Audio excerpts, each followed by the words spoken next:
if this is non-ending, from the physical to the spiritual, then there's always a higher step.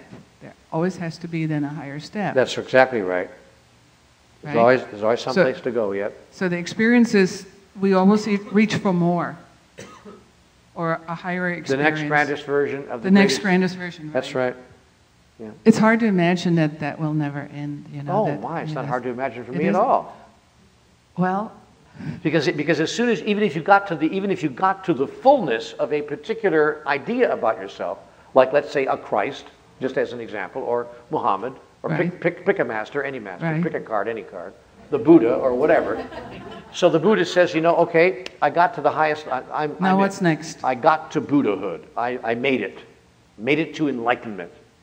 So even if you get to the highest place, even if you get to the fullest experience of what you have come to know in the absolute, in that self-same moment, the you that you are would say, well, I have a choice here now. Either the game is over, or I put the carrot out in front of the horse again. One or the other. Yeah, I get that. Otherwise, the game is over. Yeah, I'm going to die here. So, the worst thing I can do is make a touchdown.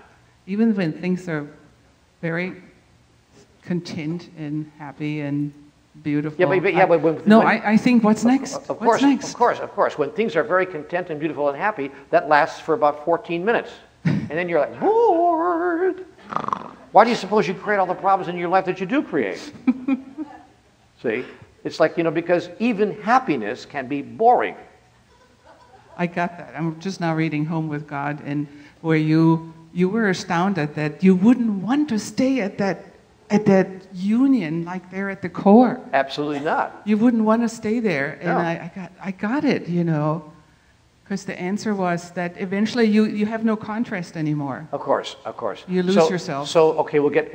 She's next in the queue. So so what I want you to know is that the game keeps expanding in proportion to our ability to play it. Hello? Did you get that? Write that one down. It's not in the book. The game keeps expanding in relationship to and in proportion to our ability to play it. Like those wonderful computer games that my kids bring home, You go to level 1, level 2, level 3. No matter how good you get, the game gets better. They now have a game that's so good, it teaches itself what you know and gets better. I'm not kidding you. I didn't make that up. This is a game that it analyzes your answer and it teaches itself how good you are, and it gets better. It just goes one notch up. This is God in a computer. By the way, every time you play this game, you either win or lose. If you win, the game says, "Congratulations, you win." And if you don't, the game says, "Sorry, you lose." But inevitably, the game says something else quite delicious. "Want to play again?"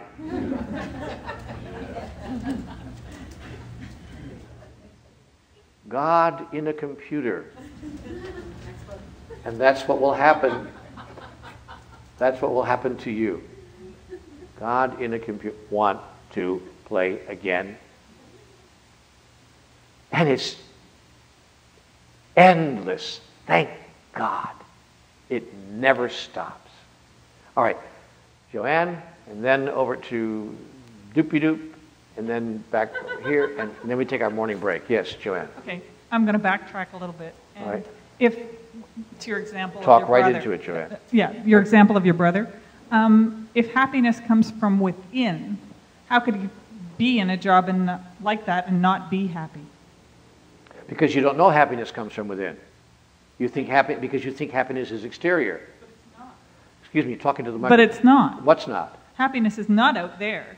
So how can a job make him unhappy? If he doesn't know that happiness is interior, Okay. that's what I'm trying to say to you. If All he doesn't know that, if he thinks that it's out there, Right. then he'll be unhappy. Okay. Only if he knows. That was just my point. That Yeah. It's Only in if here and not out there. Yes. However, because happiness is within does not mean that you have to endure exterior circumstances that are not your preference. No. That's right. Great, as long as we know that. Yes. Okay, with the infinity in the loop, Yeah. and it's eternal, spirit and physical, and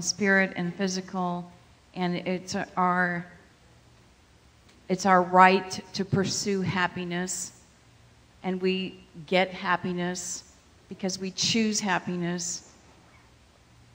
and then we're grateful for the happiness. You know, my question in all of that to myself, and then I'm answering it, is the fact that I keep going for more does not make me ungrateful for what I already have. I'm just wanting more. Of course, because life always wants more life. And it's not out there, it's in here, and I'm pursuing happiness continually. Yes. I'm grateful for what I have, and I'm wanting more, and that's okay. Yeah, yeah. Let me rename happiness. Yeah, I'm pursuing happiness sounds, some people have a hard time with the statement, and I'm pursuing happiness endlessly, because it sounds a bit hedonistic. Sounds a bit hedonistic.